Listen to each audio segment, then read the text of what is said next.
Zee 24 तास एक पाऊल पुढे।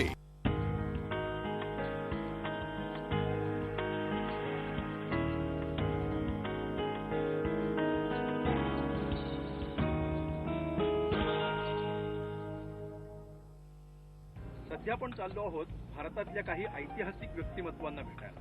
इथं आपल्याला भेटणार आहेत राष्ट्रपिता महात्मा गांधी, पंडित नेहरू, इंदिरा गांधी आणि इतरही अनेक व्यक्तिमत्व। खरं तर या सगळ्यांचं निधन होऊन बरीच वर्ष लोटली आहेत, मात्र डोंबिवलीतल्या एका ठिकाणी एका शिल्पकारानं या सगळ्यांना जिवंत ठेवलं।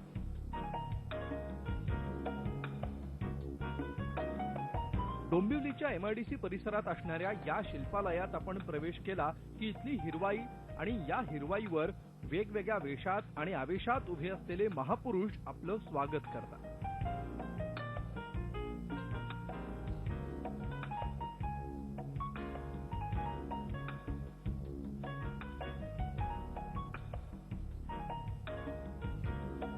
इथं आहे ध्यानस्थ गांधी,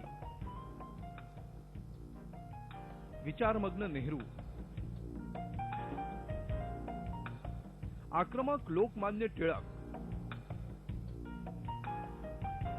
भाषणाला सुरुवात करण्यापूर्वी व्यासपीठावर उभ्या राहून गर्दीकडे नजर करणाऱ्या इंदिरा गांधी, आपल्या मिश्किल नजरेनं पाहणाऱ्याच्या मनातला चोर ओळखणारे अटल बिहारी वाजपेयी आणि असे एक ना अनेक दिग्गज। या सगळ्यांना आपल्या शिल्पात मूर्तिमंत केलंय जगविख्यात शिल्पकार सदाशिव साठे यांनी। अंगात साधा कुर्ता, डोळ्यांना चष्मा आणि हातात वेताची काठी धरणाऱ्या सदाशिव साठेंनी हे शिल्पालय इथं साकारलंय। साठेंना ओळखणारे लोक त्यांना भाऊ म्हणतात। दिल्लीतल्या गांधींच्या पहिल्या शिल्पापासून ते मुंबईतल्या गेटवेच्या शिवरायांच्या पुतळ्यापर्यंत देशातले अनेक महत्वाचे आणि ऐतिहासिक पुतळे सदाशिव साठेंनी साकारले आणि महापुरुषांचे अमूर्त गुण मूर्त केले।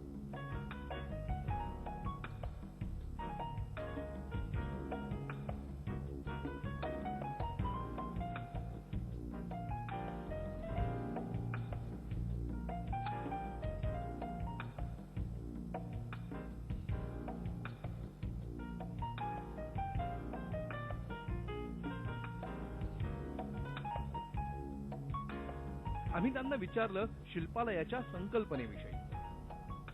कुठचंही शिल्प लहान मोठं कसंही असलं तरी शिल्पकाराला ते प्राणापेक्षा प्रिय असतं। तर ते हे कुठेतरी आपण या संध्याकाळी मला असं वाटतं आयुष्याच्या की ही कुठेतरी जतन केली पाहिजे, ना तर नामशेष होती इतरांप्रमाणे। थोडाफार याचा लोकांना पुढल्या अनुभव मिळेल, याच्यापासून थोडी प्रेरणा मिळेल, म्हणून मी असा विचार केला की ही कुठेतरी जतन करायला पाहिजे।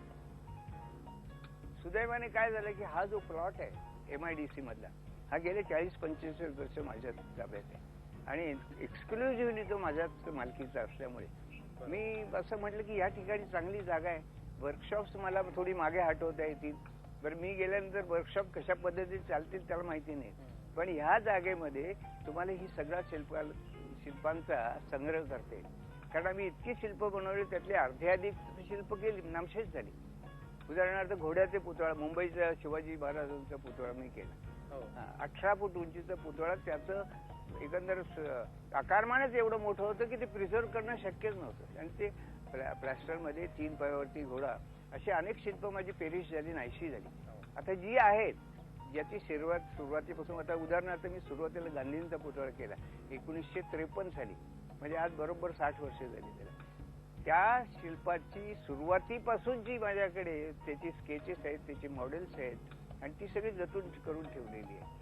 तेव्हा ही सगळं तुम्हाला एका प्रोसेसमध्ये लोकांना दाखवण्यासाठी जिवंत आहे ती आपण इथे या ठिकाणी करू। राष्ट्रपिता महात्मा गांधींची हत्या झाली तो काळ साठेंच्या ऐन उमेदीचा। अगदी पोरसवदा असलेल्या साठेंकडे राष्ट्रपित्याच्या पहिल्या शिल्पाची जबाबदारी कशी आली याचा किस्सा विलक्षण आहे।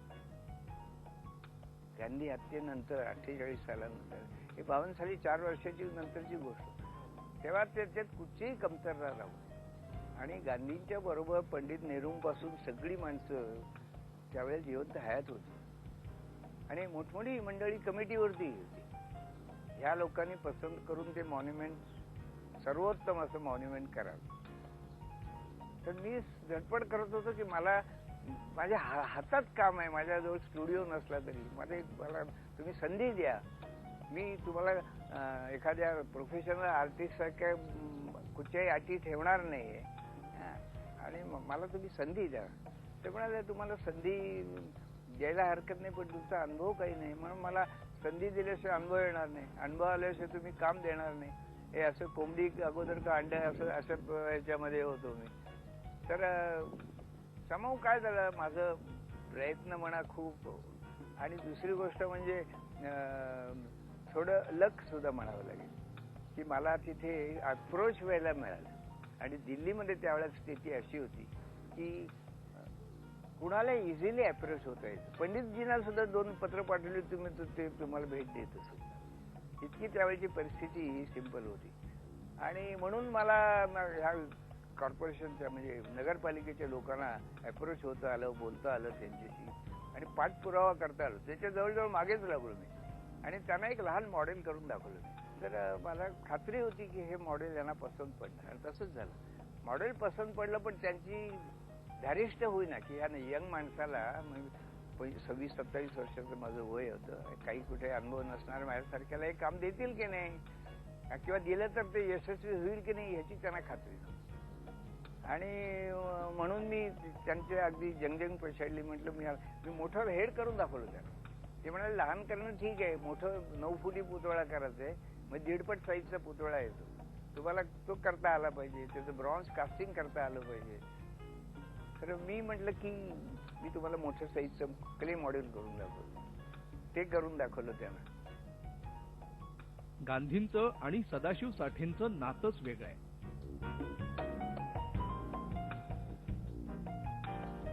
साठेंच्या कारकिर्दीच्या वेगवेगळ्या टप्प्यांवर भेटत गेलेले गांधी त्यांच्यात कसे मुरत गेले. झी 24 तास, एक पाऊल पुढे.